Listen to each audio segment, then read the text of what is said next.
Hello, lovelies. I hope everyone is well. It has been a while. Had my kiddo here visiting from New Jersey, and then I went into an event for my business, and then I led a backpacking trip. It was a quick overnighter, but it was nice. So things have been busy, and life has been crazy. I feel like everything is turned upside down right now, but it is what it is. You know, I'm a pretty communicative person because I don't like to be kept in the dark, and I don't like to be kept guessing, and I don't love the ghosting, and I don't believe at all that anybody should be kept hanging on a string. There are a lot of avoidant personalities out there, so they tend to do that. They can be very aloof, very elusive, wishy-washy. They run hot and cold. They keep you hanging. Some of those personalities tend to breadcrumb you. And I've been on the receiving end of that an enormous amount of times. It's not in my wheelhouse to treat people like that. And with this rise in social anxiety, this lessening of communication, the exacerbation of ghosting and hiding behind a screen, and it being easier for people to essentially mistreat one another, I really wish that we could get back to honest and open communication. I think so many things could be sidestepped and avoided if we just said how we felt. I go back to so many situations in my life where I felt like I was opening up the doors for communication, but I wasn't getting the level of integrity and authenticity and honesty in return that I was putting out there. And you really don't have control over that. It's like people who reject you or are not kind to you or leave the dynamic. And that can be something that hasn't even gotten off a foot, right? You might just be in the beginning stages of talking to someone and you didn't handle it appropriately. I just don't understand why it's so hard for people to come to you and be like, I was an idiot. I didn't handle that well. And I'm not saying that I'm always perfect at this, but if I think someone's upset with me, I can internalize a lot emotionally.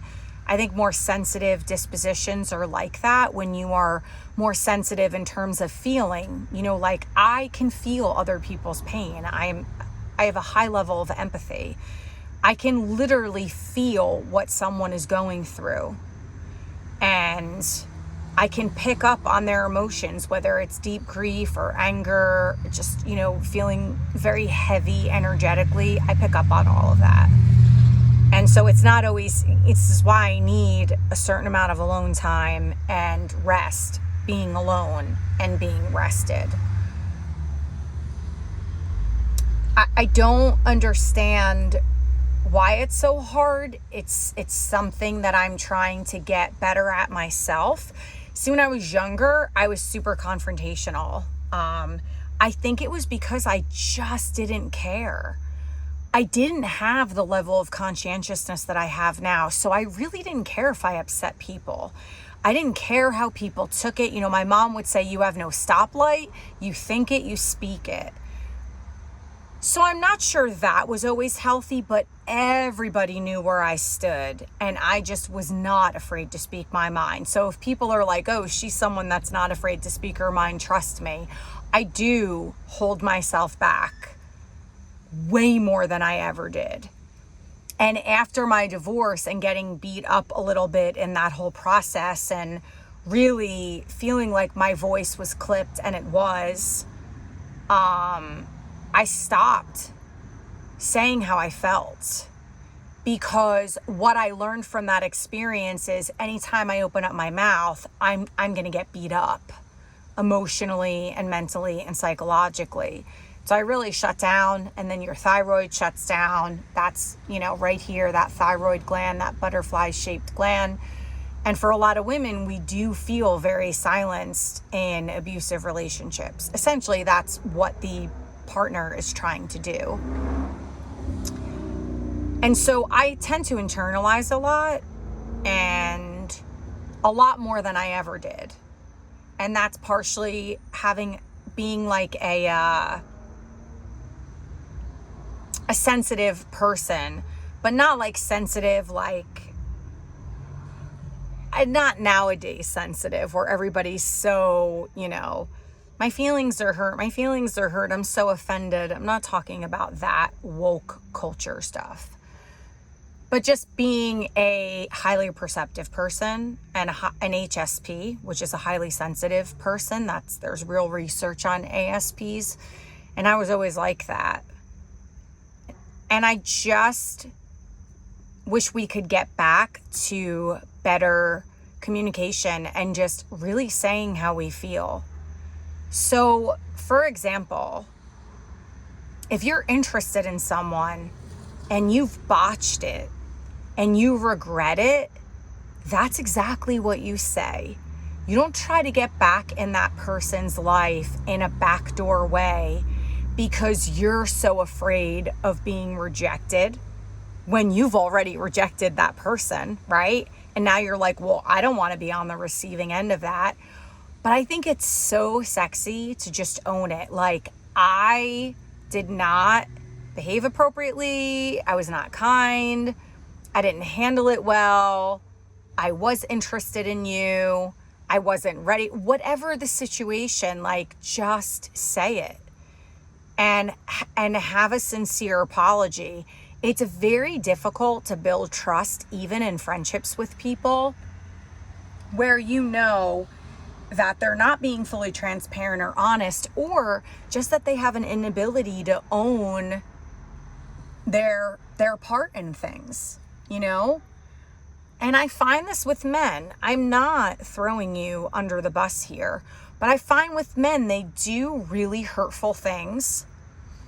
And then they feel bad. And instead of saying, I feel bad and I'm sorry, it was immature.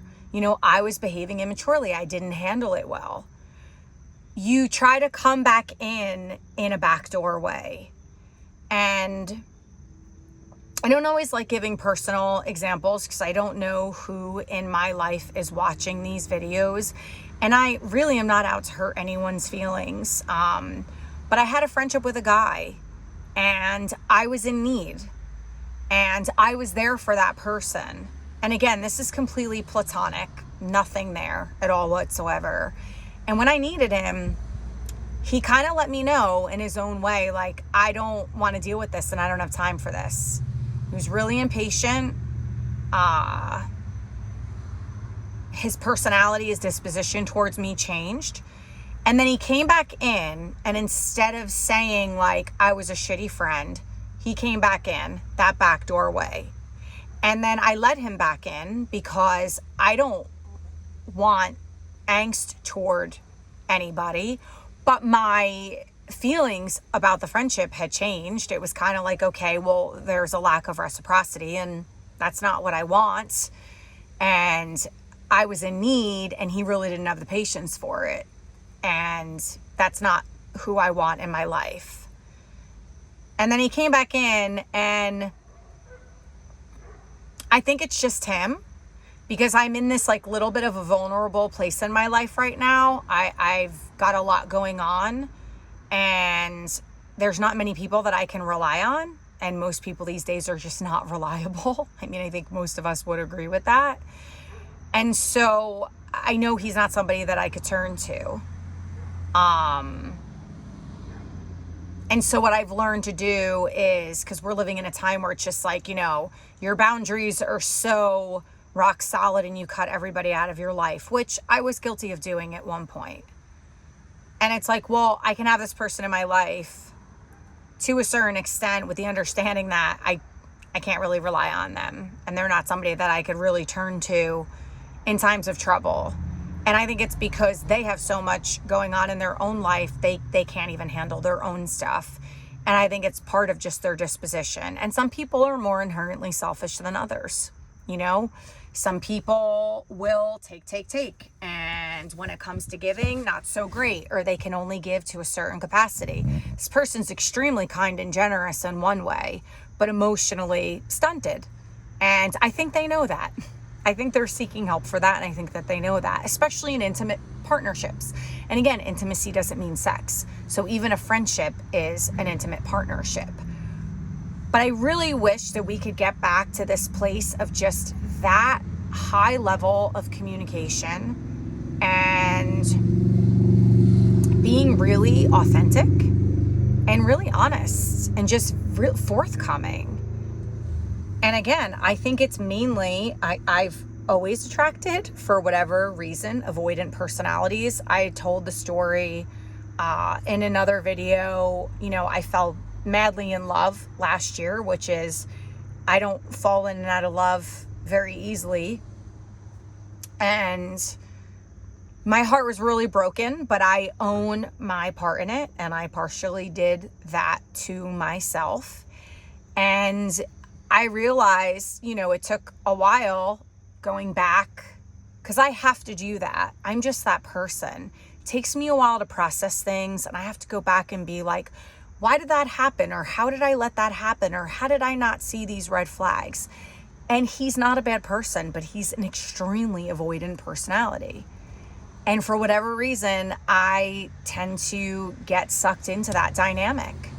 So moody, hot, cold, wishy-washy. He was very elusive. He was very aloof. And perhaps this is something that I need to be honest about within myself. Maybe there is still an odd level of attraction towards that type of personality, because it does create a certain amount of mystery. Ultimately, it's not what I want. And I'm not really sure that I have completely broken that pattern, because there are still some pretty avoidant personalities that come into my life, even in friendships. There's a very deep lesson in that for me. I mean, that would be my encouragement to everybody watching this right now, is that if you are attracting a lot of the same personalities over and over again, you're going to continue to do that until you do something different and learn the lesson. What I will say is that I'm very quick to catch the avoidant and their shenanigans. I know how to maneuver it now. I don't entertain it. I can sidestep it because I just don't have patience for it, and I'm not going to tolerate it. And I think it's really important to decide, especially as older grown adults, make your list of your non-negotiables and what you're going to tolerate and what you're not. And I'm not going to tolerate somebody keeping me hanging on a string and zipping in and out of my life because, they love the that aspect of control and power and manipulation. It really feeds their ego. So if you're not familiar with avoidance, essentially there's this theory out there called the attachment theory.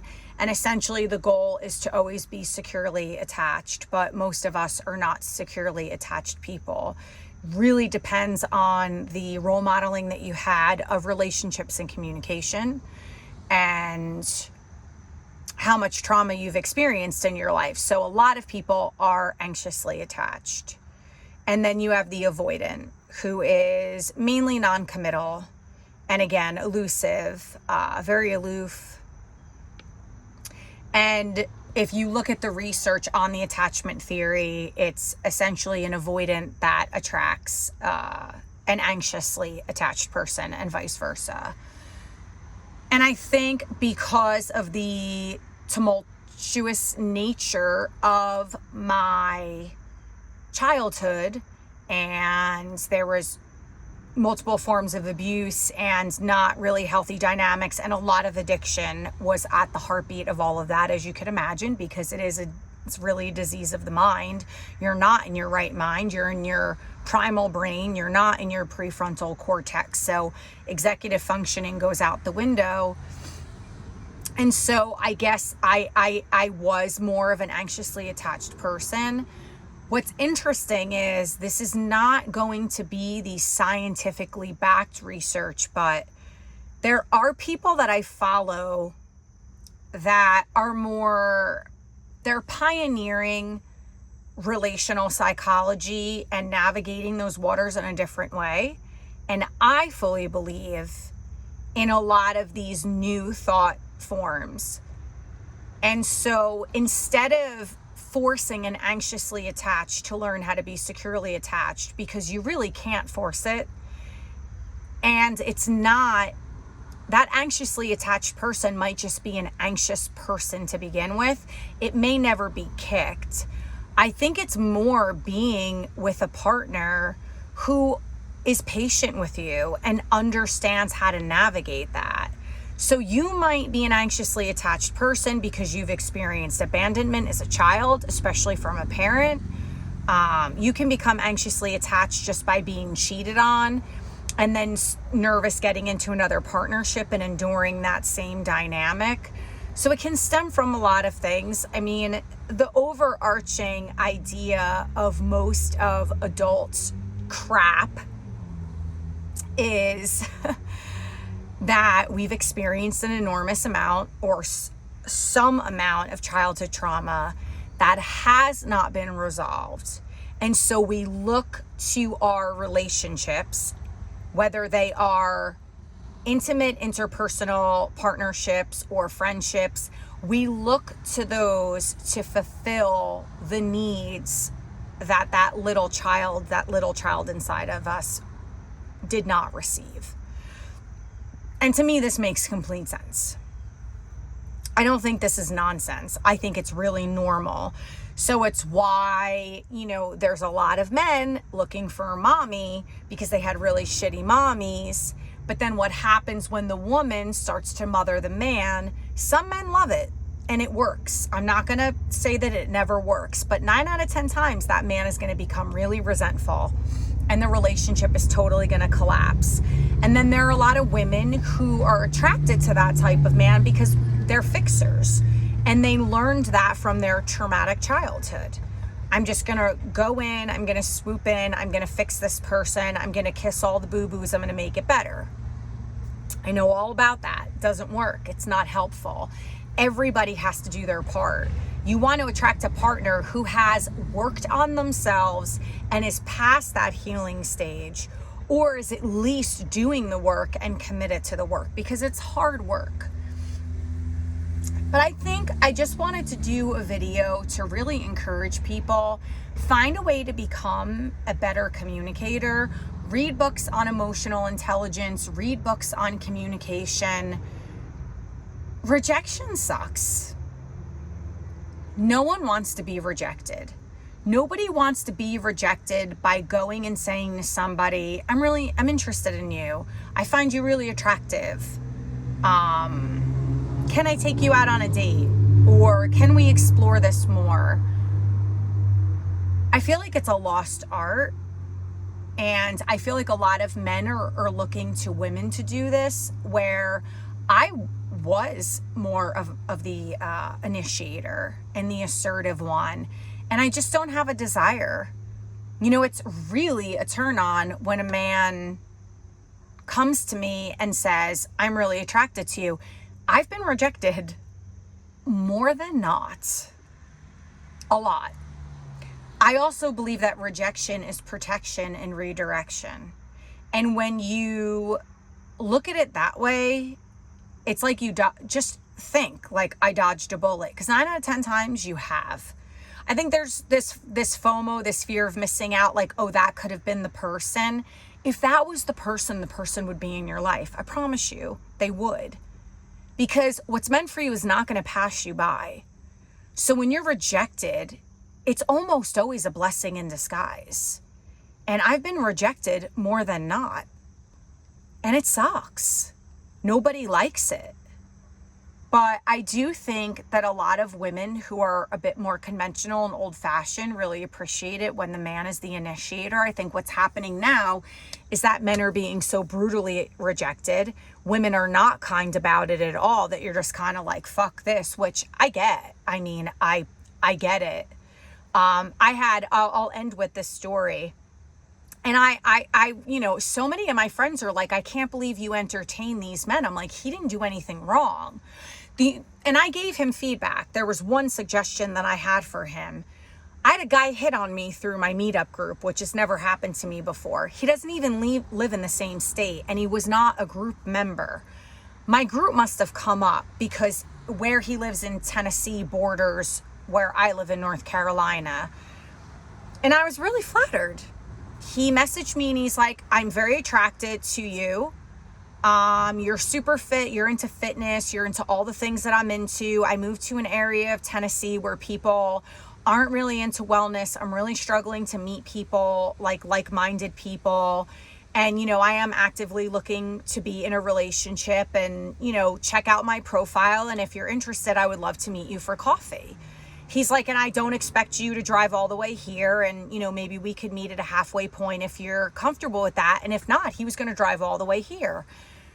So I messaged him back and I was like, listen, you were really respectful and kind, and I'm super flattered, and I would definitely consider meeting you for coffee and tea.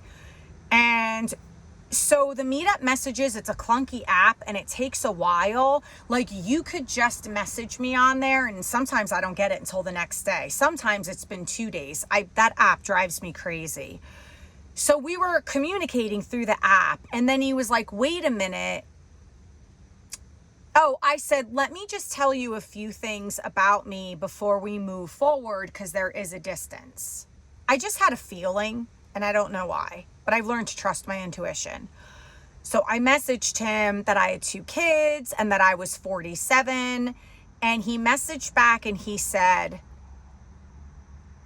I want to start by saying thank you for being so kind to me. So many women give men such shit for reaching out through apps. He's like, you were nothing but kind and forthcoming. He's like, I could tell that you're a very authentic person and that you lead with a lot of integrity. He's like, I love, the content you push out, the experiences that you're offering. I think everything you're doing is awesome. He's like, I didn't realize your age and I didn't know that you had kids. He's like, I'm honestly looking for somebody younger. I want to get married and have children. Fair enough. Totally fair. But when he was vetting me, he should have said that. Instead of days of going on and on and on, he should have said, this is what I'm looking for. This is what I'm talking about. Why I think it's such a turn on when people are so direct and forthcoming up front. Like, hey, I just want to fling. Hey, I'm definitely looking for a relationship, but I want to take it slow. I really need to get to know a person, which is me. As much as I want to be in a partnership, I am not the kind of person, and I think it's batshit crazy to even be this way. It's super rare that it works out where somebody meets somebody and they're like, this is my person and I know it. Okay, well, it could work out, but chances are maybe not. A high chance, maybe not, right? Because you have no idea what this person's really bringing to the table. So there's this idea in the dating world of like less history, more mystery. Oh, especially women, don't be so forthcoming. Don't be so assertive in your conversation. Lead with your femininity and your sensuality. You don't have to verbalize what you want from a man. You can just show him using your sensuality and your femininity. I don't want my heart dragged through the mud anymore. Been there, fucking done that. Don't want to do it. So to be upfront and say, I'm ultimately looking for a partnership, or if you're looking to get married, which is something that I'm not against because I've been divorced 15 years, but I don't need to get married again. If you're just looking for a fling and you want to be casual and it's friends with benefits, be honest. The worst the person's going to say is no. Just be upfront. And when you fucked up, if you are interested in somebody, even if it's a friendship, and you have messed up and you know that what you did or said was hurtful, Just own it. I think we're so afraid to express genuine, authentic emotion and feelings to people, and I don't know why.